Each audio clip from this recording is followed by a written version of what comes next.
اليوم هو يوم المباراة.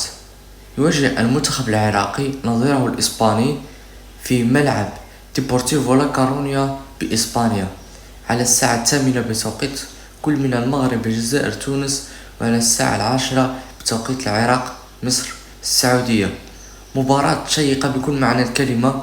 مباراة تشهد غياب نجم برشلونة لامين يامال نظرا لإصابته الطفيفة والتي في الفخذ.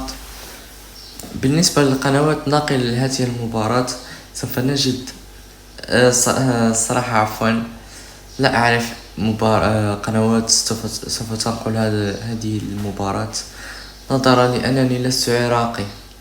المهم، أريد توقعاتكم لهذه المباراة من ناحية النتيجة، الأداء. هل يستطيع العراق القيام بشيء في مواجهة الإسبان أم لا؟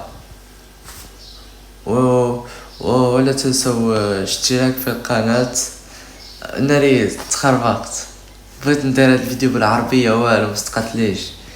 المهم، ديروا لايك، اشتراك في القناة، مغاربة ديالي فاهميني، اشتراك في القناة، شي تعليق واعر، تهلاو.